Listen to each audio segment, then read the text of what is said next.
you claim that this is not a legitimate government, that it is a criminal organization, and that Maduro is the head of it. I've seen a lot of comments from Christopher Landau, the Deputy Secretary of State, kind of alleging that they don't have to deal with them in a diplomatic, normal way because it's a criminal enterprise. And yet, we saw Chevron get this license. And so there is some contradiction there. And of course, we should state the obvious too, right? 4,000 troops are not going to invade Venezuela. We should be absolutely clear about that. They think there's a lot of people who think, US Marines are super soldiers or something of the like, and that they'd be able to do it. Of course not, right? I mean, first of all, we have a very deep political process that has extended itself into the armed forces of Venezuela. They operate under a different kind of doctrine, an anti imperialist doctrine. They've been trained basically since the arrival of Hugo Chavez to the presidency several decades ago now to resist an invasion. And of course, the population who has responded gloriously to the situation by going to the Plaza Bolivar, going to the center of town, and signing up to be part of the militia if they weren't already. So, do I think there's going to be invasion? No.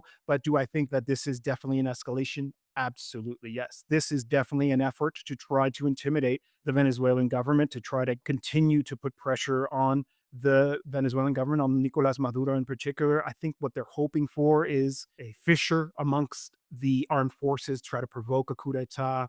They could possibly try to assassinate Maduro. I think in some ways we can read this video, this attack on the alleged drug smuggling boat, as kind of a proof of concept to say, look what we can do, and we can do it on, launch a missile into Miraflores, the presidential palace in Caracas. So I wouldn't put it past the gringos to try to assassinate Maduro. Obviously, that would be a hugely destabilizing thing, and I think that's something that they're considering.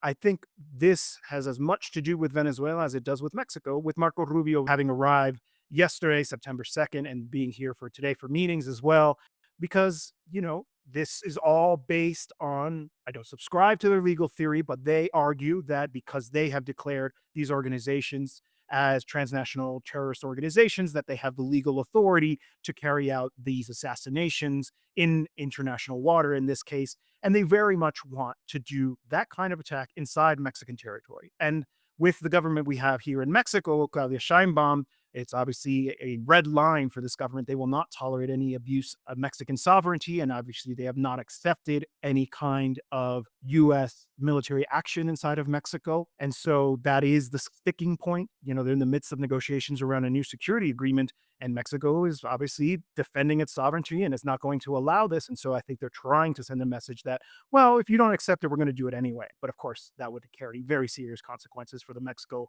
United States relationship and all of Latin America. I mean, whatever goodwill may still exist in the region towards the United States, it would virtually destroy that.